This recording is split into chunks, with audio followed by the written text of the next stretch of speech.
Yeah, it feels good to be the bad guy, especially with a few goblin cronies to do your bidding.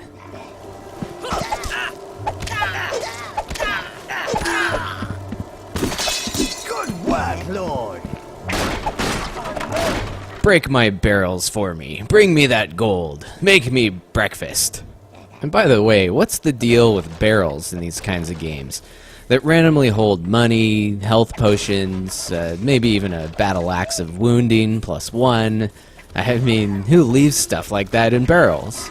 Now, if I kill a giant beetle and use its life force to summon some minions, I mean, that's totally plausible, but, oh well. Anyways, this is Overlord Dark Legend for the Nintendo Wii.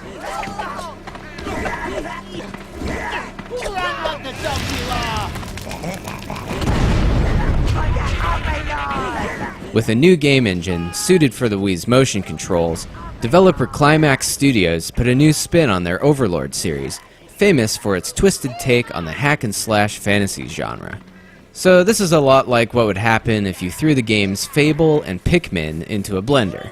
And although you don't have the option of making your character good or evil, you're stuck as the villain in this case, the atmosphere and art design are super, Fably. From the characters to your lightning bolts, to the blatantly similar cutscenes. A young lord was born. I remember it well. You will have a life full of questions, young master. But I don't really think of Overlord as ripping off that style. In a lot of ways, it makes fun of itself, and it's almost a spoof of the genre. Although I will admit, the evil Yoda mentor thing, constantly cracking smartass comments during gameplay, is a bit tiresome.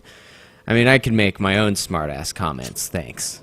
So the Pikmin-like aspect is the ability to control a small mob of 4 different types of goblins, commanding them to attack your enemies, destroy structures, carry magic objects, and of course, fetch your loot. If they wise up to you, you can always strangle them to the point of explosion at least.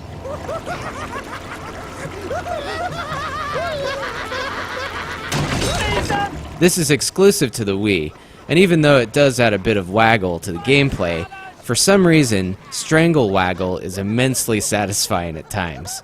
If only more Wii games had Strangle Waggle. Man, I might need to trademark that one.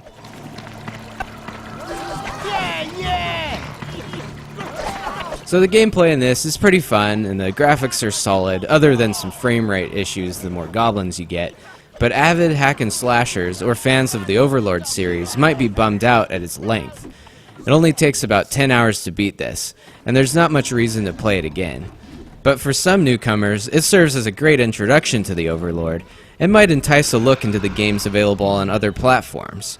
It's just a bit unfortunate that even though the motion controls are a great fit for its gameplay, the overall experience was definitely cut a bit short. But if you're craving some minion micromanagement with a dose of nerdy humor, it's worth a look. The good news is that lumbering brute has taken care of the bandits. The bad news is that now he's after you.